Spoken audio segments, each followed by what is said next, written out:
સર્વે વૈષ્ણવોને મારા જય શ્રી કૃષ્ણ। આજે આપણે ભક્તિ, ઉપાસના અને સાધનાની વાત કરીશું।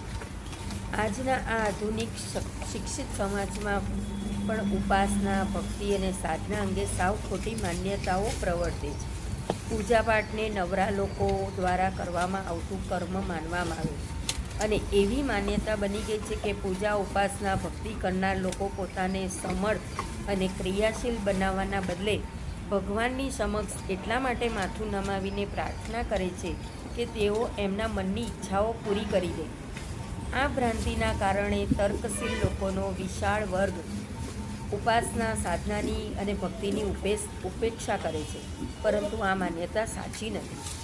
જો આપણે ભક્તિ, ઉપાસના અને સાધનાનો સાચો અર્થ જાણી લઈએ તો યોગ્ય તર્ક અને સાચા દ્રષ્ટિકોણથી વિચાર કરીએ તો ઉપાસના, ભક્તિ, સાધનાનો આ ક્રમ જીવનનો સર્વશ્રેષ્ઠ પરિશ્રમ છે।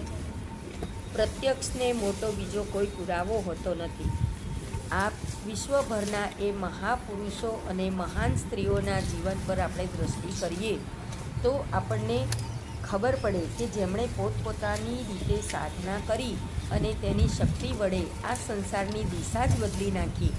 વૈદિક પૌરાણિક કાળના ઋષિઓ, ભગવાન બુદ્ધ, મહાવીર, આદિ શંકરાચાર્ય, ગુરુ નાનક, ગાર્ગી, મદાલસા વગેરે જેવા ઘણા મહાન વ્યક્તિઓએ પોતપોતાના સમયમાં સાધનાના પરિશ્રમના બળે લોક કલ્યાણના એવા કામો કરી દેખાડ્યા કે જેને લોકો અસંભવ માનતા હતા।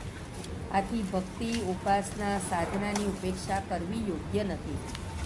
મીરાબાઈની ભક્તિ, નરસિંહ મહેતાની ભક્તિ પણ રંગ લાવી હતી। આ અદ્ભુત અને અનોખા પ્રકારના વિજ્ઞાનના તર્કસંગત સ્વરૂપને જાણવાનો આપણે પ્રયત્ન કરવો જોઈએ અને તેને અપનાવી પોતાના જીવનને ઉચ્ચ શ્રેણીનું તથા ગૌરવમય બનાવવું જોઈએ। સમજદારીની વાતમાં તંદુરસ્ત રહેવા, પૈસા કમાવા યા પોતાની અન્ય સમસ્યાઓનો ઉકેલ લાવવા માટે ભગવાનને આપણે પહેલેથી જ પૂરતા પ્રમાણમાં શરીરબળ અને બુદ્ધિબળ આપ્યા છે। એમનો યોગ્ય ઉપયોગ કરી આપણે આપણી સ્થૂળ જરૂરિયાતો પૂરી કરી લેવી જોઈએ।